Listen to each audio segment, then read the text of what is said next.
And I forgot about that. yeah, as everything starts coming on, I know all my Apple Heart and iTunes and podcasts and iHeartRadio. I'd like to thank all of you for joining in on the show for podcasts. If you ever want to donate to the show, you can always hit me up and you can send a like on the YouTube, and you can always donate to be a sponsor for the show for You Be the Judge. Please welcome my co-host and partner and friend, Marylin Pierre. Please, Esquire. Please, Marylin, introduce yourself for the people who don't hear our show, and why not? But introduce yourself again for the public of who you are and what you do, and let's get right into You Be the Judge. Hello, Dr. Dyer. It is such a pleasure to see you again. My name is Marylin Pierre. Welcome, everybody. I'm so happy that you're able to join us. I've been practicing law for over 29 years now, and I'm licensed to practice law in Maryland, the District of Columbia, the Commonwealth of Pennsylvania, and the state of New York. I love the practice of law.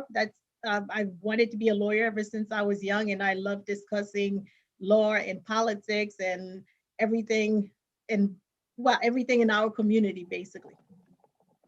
So as we decided to do the show, You Be the Judge, we want to talk about two things that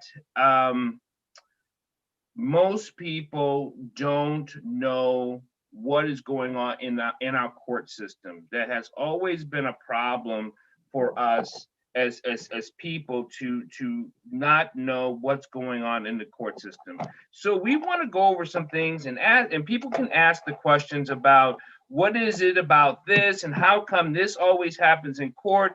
And you can have those questions, because I know, and I think I'm a pretty smart guy, I have tons of questions like that, and Marylin's here to answer those questions. And there's thing this week came up for us. I want to talk about the no-knock warrant. This has got to be explained to me of what it is to have a no-knock warrant. What is that? We know from the Breonna Taylor. We know what we know. We don't know enough. That's what we do know, that we don't know enough about what is a no-knock warrant. Can a judge give the I'm going to stop there before I get into the weeds and get caught in quicksand, because I don't know what I'm talking. So let's go with that. What's a no-knock warrant? Well, it's in the name. A warrant is something that's signed, but basically what happens is that the police say, hey, we have very good information that a crime is being committed at this particular house. And so a police officer could go to a judge and get a warrant. And the police officer could then serve that warrant on the premises, or sometimes even on the person, and have the premises and the person be searched. Okay, that's what a regular warrant is. A no-knock warrant is basically the same thing, except the police officer says to the judge, if we knock, there's going to be a destruction of evidence. And so by the time we come in, and so give us a no-knock warrant so that we could just come in and surprise the people in there so that there will be no time to destroy evidence. Now, somehow, and the reason why I asked is I came up with reading, and that's just, I don't know if that's a downfall of reading, wanting to know stuff. Maybe, Paul, you should just stop reading. Reading is fundamental. And the first part of fundamental is fun. Yay! But I read that no-knock warrants in the country is disproportionately served against Black and brown people. Now, and this is a surprise. It's like, no, it's not candy. I don't understand why. And your point is? Well, okay, so the question is from a legal side, is it because disproportionately more Black and brown people commit crimes, or more Black and brown people are charged with crimes? Well, Michelle Alexander, who writes the new Jim Crow, the new Jim Crow, mass incarceration and the age of color blindness. Yeah, I read the book. It's Yeah, amazing. yeah, she's great. She talks about that. She talks about how when you control for poverty, black and white crime rates are the same. We have, I guess, there's an assumption of guilt that Okay. happens when it comes to people of color that has not been addressed in society at large. Everybody nowadays is talking about it, and in terms of, oh wow, look at this, I didn't know this existed. Oh my gosh, had it not been for the internet, and had it not been for, a phone, for cell phones with cameras on them, we would not know all these things have been going on. Well, there are lots of communities who have known all these things have been going on, and they've been talking about it, but people outside the community just did not believe them. And even some people inside the community did not believe them until they saw the video. So, yeah, So before you assumption. answer, before you move there too fast, I because I want to slow it down for the public who don't listen fast. Mhm. What do you mean by they did not believe what? What didn't they not believe? Well, in terms of some of what was going on, that you could just be in your car listening to your radio at a volume that is considered too loud for other people, and somebody comes and shoots you. As a matter of fact, today it was reported on Democracy Now! That this young man was killed because yesterday, I guess he was listening to his radio, and this man came out and thought that his radio was too loud and shot him and killed him. Yeah, he Right. was 18 years old, and so before we were able to have news traveling as quickly as it does now, other people would not have believed that. It would have been incredulous for somebody to have just come out of wherever they came out of. Oh, your radio's too loud. Boom. But now we know that these things happen because of modern technology and the ability to transmit not only verbal information, but visual information across the world in a split second. Someone just texted and said, or put in the questionnaire, it just sounds like you're biased. Mhm. And I want to answer that myself, and then because you ran to be a judge in our county, in Montgomery County, and that is a very personal question specifically for you when you become a judge, because I believe you will become a judge sooner than later, that there isn't a part bias. This is just about facts. But for me, I do have a bias. The bias I have is because I am a black male who is more often shot because of loud music, pulled over because of probabilities, door kicked in because of maybes than anyone else.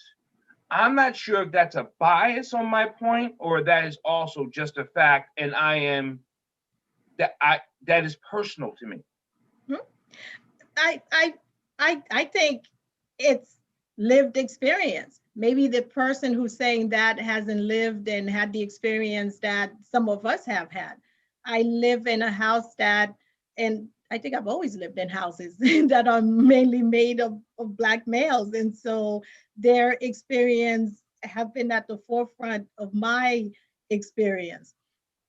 And some of what I see them going through, I don't see other people go through. I have this conversation with my friends who are not Black and who are not males. And the question that I get from them is, yeah, well, what were they doing wrong? Why were they doing that?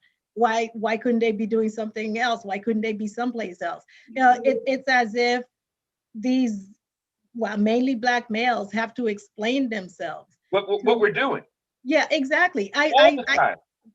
All the time. I think it's kind of instructive to um, to watch a YouTube video where this prosecutor was asking questions like such a, well, he was doing a TED talk. I don't know if we could do it at the end where I could give you the link and you could put that link in the YouTube stream for this program. But he was doing a TED talk and he asked questions as, you know, like, you know, who has ever done this? And people would raise their hands. Who has ever done that? People would raise their hands. Who's ever done, you know, this particular thing? People would raise their hands. And he talked about how, and then he asked, how many of you have been arrested for doing this, that, and the other? And everyone put their hands down. And his point with that was that, you know, when, you know, Black people, especially young Black males, do these kinds of things, they get arrested, they get brought into the criminal justice system. So that's their experience. So this might not be the particular experience of the person who asked the question. And I'm glad the question was asked, because part of what we need to do is to talk to one another, to talk about our experiences, as opposed to speaking to the choir. I don't like speaking to the choir. I like to speak to people who have an open mind and who would actually listen to the facts as you stated. I agree. The facts are very clear. Yeah, and I agree. I'm not into speaking with the choir. It's nice to sing with the choir, but for us to move forward and move forward as a community, as a country, as a nation, as a global human beings, there must be a conversation that might be just uncomfortable, that you did not know the other side, right? And the other side is filled with not just a fact, but their facts. And I think now, how does that get played out in court? Now I'm going to ask you, that's legally, like, so in court, sometimes we hear the corny phrase, I think I've heard the corny phrase, that facts is not important in court, it's what you can prove. I have said that to my clients, yes. So for people, we're like, but I'm telling the truth. But I can't prove that. Yes, exactly. That makes us lost. That kind of makes us a little bit uneasy. And uneasy we should be, because it's not a perfect system. Okay. Had it been a perfect system and only, you know, guilty people get convicted, then yeah, let's go for that. But we know there've been innocent people who've been convicted of things that they haven't done, and we know that there've been people who have actually done something and have not been convicted of it. Yeah. So we just do the best that we can. And yes, facts are what, you know, what happens in court. And if you cannot prove your case, no matter how much you believe that you are in the right, then that's just too bad. Because as much as sometimes you might have a judge who wants to believe you and who wants to rule in your favor, if you can't prove your case, there's really not that much that a judge could do.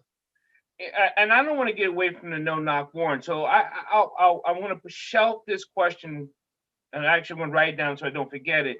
But let's go back to the no-knock warrant. The no-knock warrant, like you said, it is for in case a person is requesting that. We know the fact is that predominantly Black and brown people are the ones that are getting these knock warrants for them, and it's not because we commit most of the crime, it's because they may find some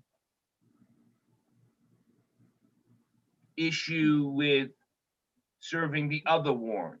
Now, well, we have to go back, because I actually think we're starting the conversation in the middle when we talk about a no-knock warrant. Okay, great. We have to go back, because I think it's really important to talk about the assumption of criminality, because that's really where it starts. Okay. Because I'm not saying that all police officers are, you know, are racist or that they just assume the worst about Black people. I'm just saying that that's where we need to start talking about things. We need to start talking about that in terms of police officers. We need to start talking about that in terms of teachers and principals, because a lot of the reports come from teachers and principals who say that, we think that this child has done something.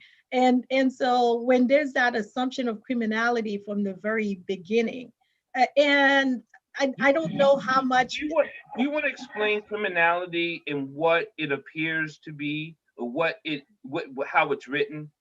Can you explain that? Oh, you mean the assumption that someone is up to no good, or someone is a criminal, or is likely to exhibit criminal behaviors because of what they look like? That's Yeah, that's yeah, criminality.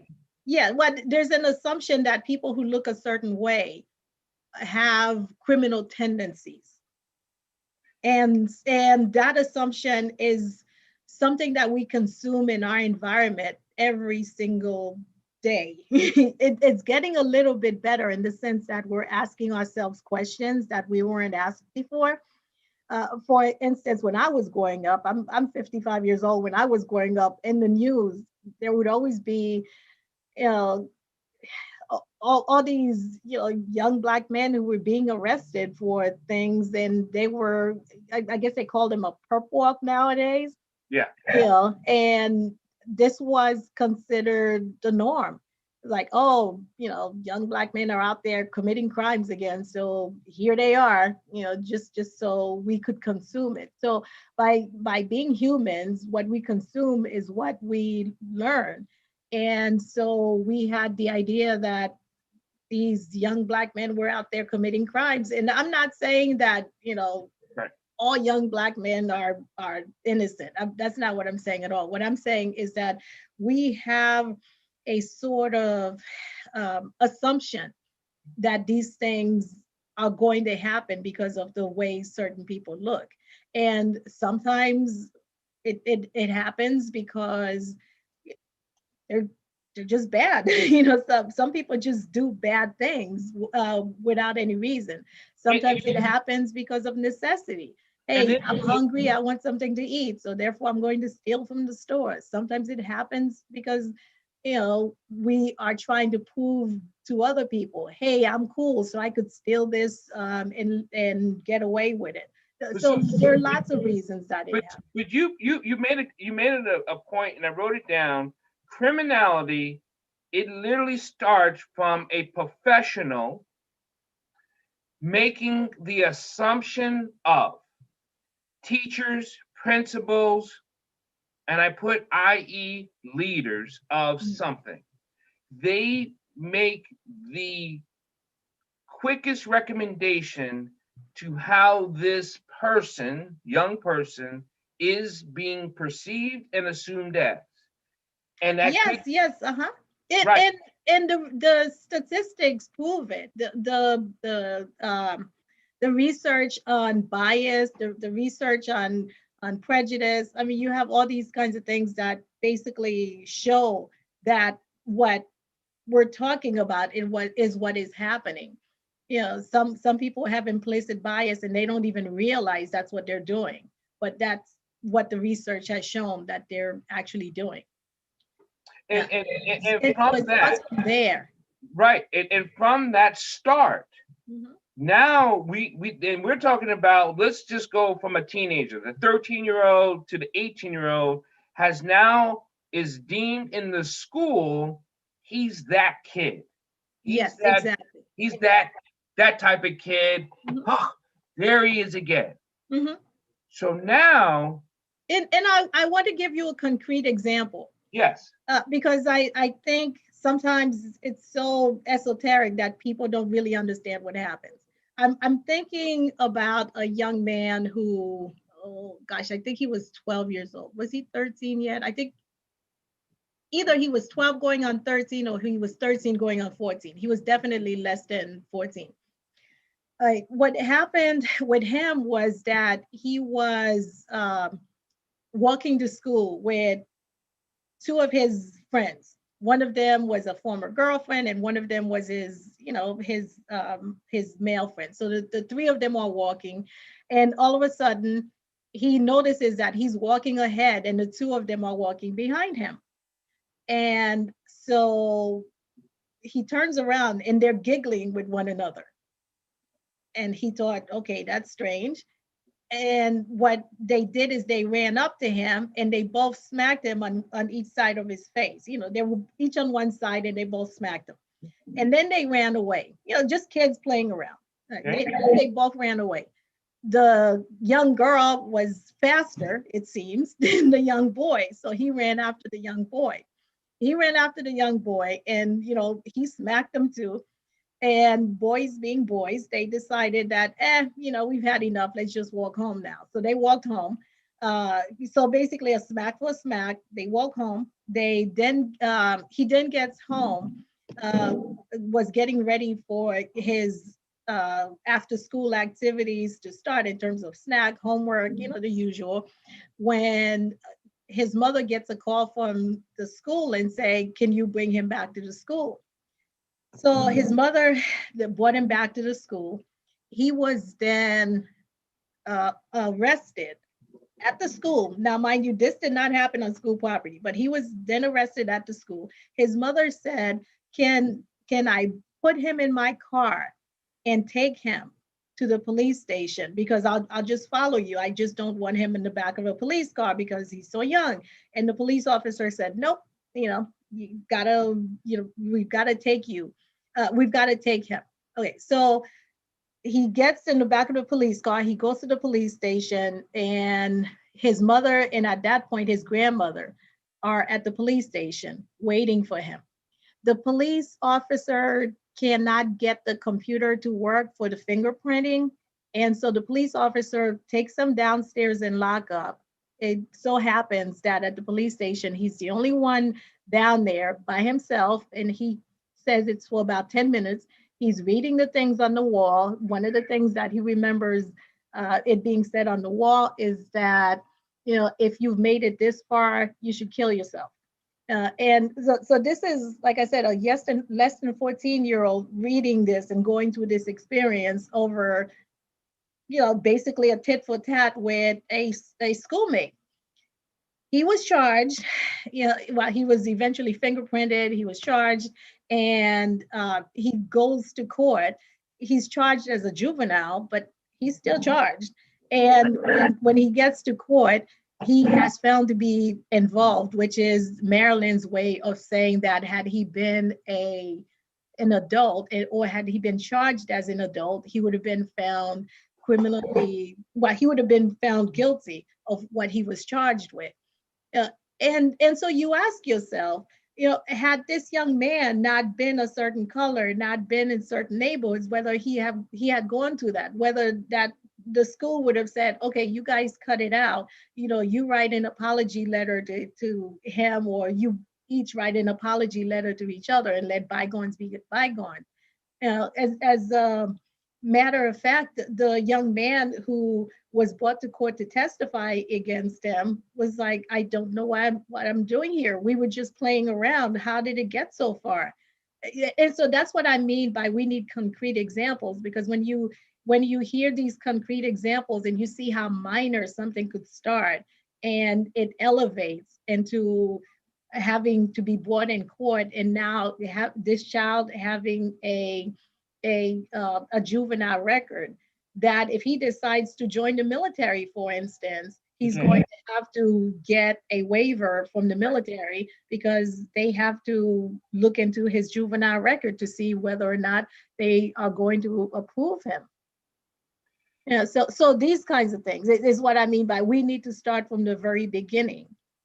Because the school could have looked at this and said, this didn't happen on school property. If your parents want to bring a case against him, go down to the commissioner's office and handle it that way. And the commissioner could have said, okay, what's the matter here? Why are we here? These are two kids. Okay, are you scared someone texted in the line and said, I thought they could not take a minor down to the police station without parents' consent.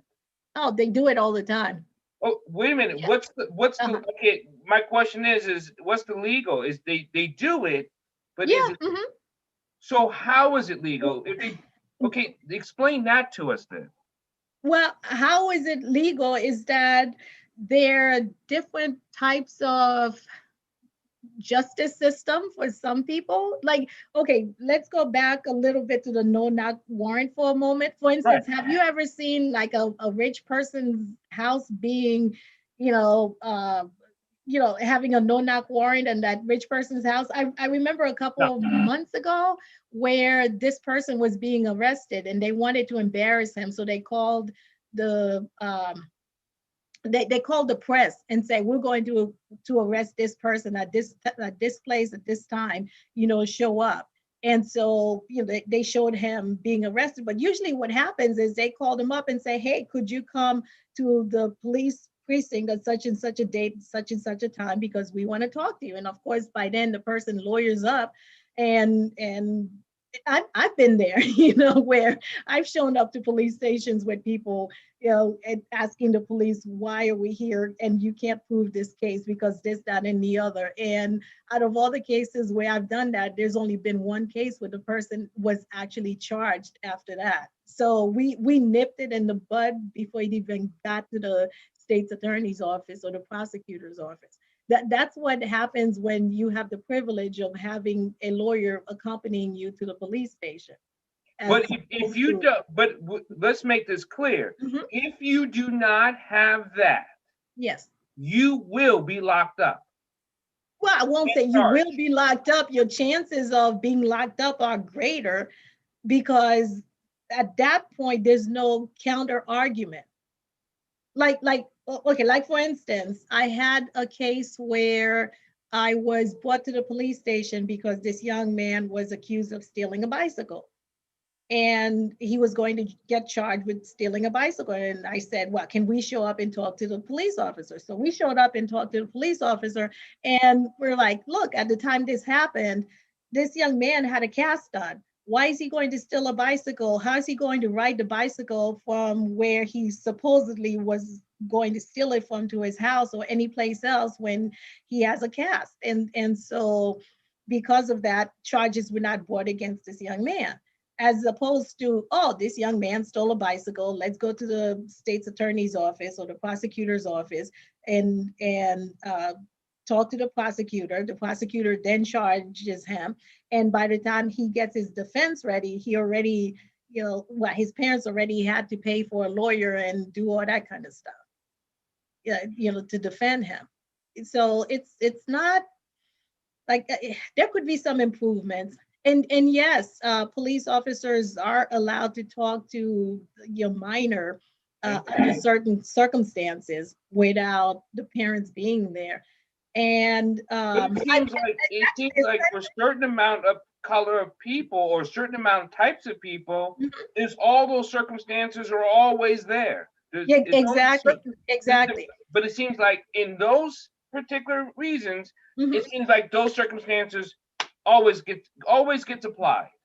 Well, I found it interesting that you say that because there was another young man who the night before he was picked up at the police station, same police station, as the other young man who wasn't allowed to ride in the car with his mother. Yeah, so same police station. Uh, when he got to the police station, he asked that he be given an attorney. And so his mother, the police then told his mother that he asked for an attorney, and I was called to come to the police station with him.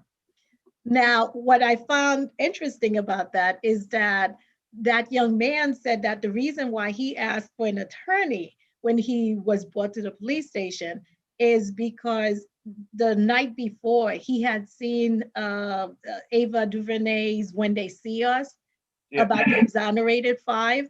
Right. And so he said that having seen that movie the night before, he knew that he should not be talking to the police without, legal counsel. So we could learn. Yeah, that's what we're here for, to educate people. So if you find yourself at a police station, try to see if you could have somebody come and talk on your behalf, or you should definitely not say anything, because saying anything at that point is probably going to be a whole lot more harmful than helpful.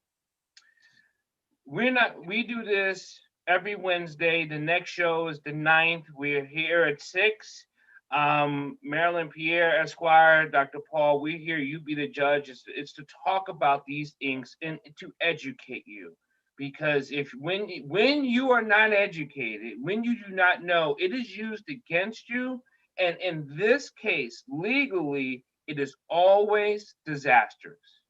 There's not, I'm not going to be able to think of, if there are a few times that if you don't know what's going on and you don't know what to do and things turned out all roses, kudos for you, really. And I'm not a sarcastic person at all. I just don't get it. One, because I just, when I don't get it. And that has a lot to do with my Asperger's, I think. Um, but if information helps you, education helps you, understanding helps you, this is why we do this show. This is why I do all my shows. But so should people have, should everyone just have an attorney number of who to call? If I would, uh-huh. Well, I would say so because there's so, well, okay. First of all, my hope is that people who have not committed a crime and, have not done anything wrong would never have to use the services of a lawyer, would never have to come into contact with police officers, would never be reported by teachers or principals or the person down the block who thinks that they're playing their music too loud. I mean, none of that. That would be my hope, because I'm a very optimistic person, and I think that if my glass is half full, I'm just so happy that I have as much as I have in the glass. So that would be my hope. But if someone finds themselves in a situation where they are talking to the police, it's probably better to have somebody that they could call. frame frame the responses with, who has experience, rather than just, well, I'm just answering some questions. Well, answering those questions might end up getting you in situations that you might not necessarily want to be in. I mean, it's a thing in terms of, you don't walk into surgery and say, well, I've seen how they do it on TV, so let me put the scalpel. Let me take a crack at it. Exactly. And sometimes it seems like it's easy, but it's just better to be safe than sorry. Thank you, Marylin, Pierre. Thank you, everyone, for listening, liking, sharing. Please ask questions. This is what we're here for, to give you information, understanding, and hopefully you understand, taking action. We'll see you next week, and that's December 9th. We're coming up. More to talk about the no-knock warrants, more to ask questions about what to do in case of. So we will clear those up just for you, so you have those tools in your toolbox. Thank you so much. Marylin, anything you want to say? Oh, I just wanted to say I put the information about the prosecutor in the chat box. Okay. So that way, hopefully you could put it as a link, because I really think that it's quite interesting, because people think that, there's certain segments of the population that just are doing things wrong. And that's why, they're so overrepresented in the criminal justice system. And that's just not true. So everyone have a good night. Say hello to your beautiful family, and I will talk to you later.